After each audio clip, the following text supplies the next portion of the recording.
আসসালামু আলাইকুম, সবাই কেমন আছেন? আশা করি যে যেখানে আছেন সবাই অনেক ভালো আছেন এবং সুস্থ আছেন। আলহামদুলিল্লাহ আমরা অনেক ভালো আছি। নেয়ামোজ ব্লগ থেকে আরও একটা নতুন দিনে নতুন লাইফস্টাইল ব্লগ ভিডিও নিয়ে আপনাদের মাঝে চলে আসলাম। আশা করছি ভালো লাগবে।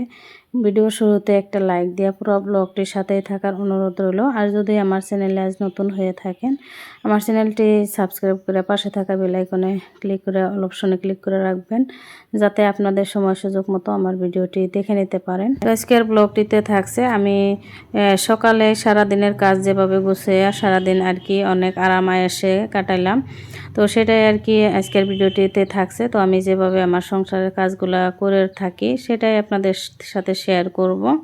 তো আমি সকালে সর্বপ্রথম আর কি উঠে হাত মুখ ধুয়ে নিজে ফ্রেশ হয়ে আর কি আমি রান্নাঘরে চলে যাই। রান্নাঘরে যেয়ে বাচ্চাদের আগে টিফিন বানাই। আমার বড় মেয়ে যেহেতু 7টার আগেই টিউশনে যায়, তার জন্য কিন্তু আমাকে আগেই রান্না করতে হয় আর টিফিনগুলোও আগে রেডি করতে হয়, বাচ্চাদের টিফিন দুই মেয়ের। তো বড় মেয়ের টিফিন রেডি করে তারপরে এসে ভাতও রান্না করি, যেহেতু সারাদিন স্কুলে থাকে তার জন্য কিন্তু কিছু অল্প হলেও ভাত খাওয়ানোর চেষ্টা করি। অল্প কিছু ভাত যাই হোক যেটি খেতে পারে আর কি খাওয়া যায়।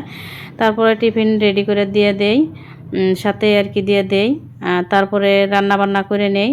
তো রান্না বান্না তারপরে হচ্ছে ইনায়ের টিফিন, ইনায়কে রেডি করানো সব কিছুই কিন্তু আমি 8টা সাড়ে 8টার মধ্যে শেষ করছিলাম। তারপরে হচ্ছে এই তো চলে আসছে ওদেরকে স্কুলে পাঠিয়ে দিয়ে। এখন আর কি 9টা বাজে।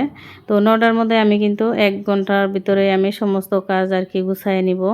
তো আগে যেহেতু অনেক রান্নাঘরের কাজটি আমি রান্না করতে করতেই কিন্তু আমি করে নিচ্ছি, তার জন্য কিন্তু আমার অত একটা সময় লাগে না, যেহেতু রান্নাঘরে আর কাজ করতে হবে না আমাকে। তো সকালবেলায় কিন্তু আমি রান্নাঘরের কাজগুলো আর কি গুছাই নেই, সাথে সাথে আর কি করে রাখি, যে যখন আর কি যে কাজটা বাইর হয় তো তখনই করে রাখলে কিন্তু নিজেরও একটু সুবিধা হয় আর ঘরটাও পরিষ্কার থাকে আর হয়েছে সময়ও কম লাগে।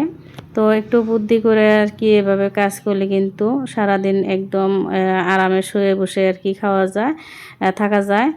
তো আমি কিন্তু ওইভাবেই কাজগুলো করে নিই, রান্নাঘরের কাজ যাতে আমাকে আবার পরে করতে না হয়। আমি সব সময় রান্না করার সময়ই তখনই আর কি করে একদমই চলে আসি, রান্নাঘর থেকে বেরোয় আসি আর কি সকালে। তো এখনই তো আমাদের রুমটা আর কি আমি ভালো করে মুছে নিতেছি। তো সব কিছুই আর কি আমার যাই কিছু আর কি আছে, এই যে শোকেস, আলমারি, তো বেশি কিছু ফার্নিচার নাই কিন্তু আমাদের ঘরে, তো আপনারা তো দেখতেই পারছেন। তারপরেও কিন্তু আমি ভালো করে আর কি মুছে নিতেছি, সব কিছু মুছে নিব। আর এই শোকেসটা হচ্ছে অনেক পুরানা, তার জন্য কিন্তু একটু কালারটা নষ্ট হয়ে গেছে। তো নতুন করে আর কি কালার দিয়ে আনতে বলি না, আব্বুকে দিয়ে আনে না, তো ওইভাবেই আছে পরে। আমরা যেহেতু মধ্যবিত্ত, চাইলেও কিন্তু আমরা অনেক কিছু কিনতে পারি না বা ইচ্ছা করলে কিন্তু সব কিছুই করতে পারি না। তো একটা একটা বস্তু কিনতে কিন্তু আমাদের অনেকটাই কষ্ট বা অনেকটাই পরিশ্রম যায়। তো এই যে এখন আমি এইটা যে গোদরেজটা আমি এখন পুষে নিতেছি ভালো করে কুলিং দিয়া। তো এই গোদরেজটা কিন্তু আমি নিজে টাকা জমাইয়া কিনছি। আমার সংসারে আর কি প্রত্যেকটা জিনিসই আমি নিজে অনেক কষ্ট করে তারপরে হচ্ছে টাকা জমিয়ে জমিয়ে করছি আর কি। ইনায়ের আব্বু দিছে কিছু, তারপরে হচ্ছে নিজেও দিচ্ছি জমা করে। সংসারে থেকে অনেক কিছু টাকা জমায় সঞ্চয় করে তারপরে হচ্ছে অনেক কিছু বিক্রি করে হাঁস মুরগি পালন করি যেহেতু। তারপর বাড়িতে আমি কিন্তু হলুদ লাগাই, হলুদও বিক্রি করে কিন্তু অনেক টাকা পাওয়া যায় বছর আর কি 3-4 হাজার ওখান থেকেও আসে। অল্প একটু জায়গার মধ্যে হলুদ লাগাইও কিন্তু 3-4 হাজার টাকা বিক্রি করতে পারি। তো আমরা যারা গ্রামে থাকি তারা কিন্তু যাদের অল্প একটু মাটি আছে, জায়গা আছে, তাতে সেখানে কিন্তু অনেক রকমের সবজি বা হলুদ চাষ করতে পারেন। তো অনেক টাকাই আসে হলুদে। তো এখন যেহেতু 200 টাকা কিলো হলুদ, তো অনেক হলুদ লাগাইলে কিন্তু অনেক টাকাই আসে আমার। প্রত্যেক বছরই 4,000 টাকা 3,000 টাকা এইভাবে আসে। তারপরে তো লাগানো হয়, তারপরেও কিন্তু 3-4 হাজার টাকা আসে। তো আপনারা চাইলেও কিন্তু আপনারা নিজের বাড়িতে জায়গা থাকলে হলুদ লাগাতে পারেন বা অন্যান্য সবজি গাছ তো অনেকে লাগাইয়ে থাকে যারা গ্রামে থাকি। হাঁস মুরগি পালন করা যায়, অনেকে একটু পরিমাণের বেশি পারলে কিন্তু আমরা ডিম খেতেও পারি, তারপর হচ্ছে বিক্রিও করতে পারি। তো যাই হোক, এই যে ঘরের সমস্ত ফার্নিচার মুছে তারপরে রুমটা মুছে নিলাম, সুপার রুমও মুছে নিছি। আর এই তো দেখতে পাচ্ছেন এখানে কাপড়ও ধুয়ে নিছিলাম, অনেকগুলো কাপড় ধুইছি। তো এখন এনাকে আনতে গেতাইছি। সকালে কিন্তু অনেক বৃষ্টি পড়ছে, তারপরে রোদ উঠছে। তো এখানে তো এনাকে আনতে যাব।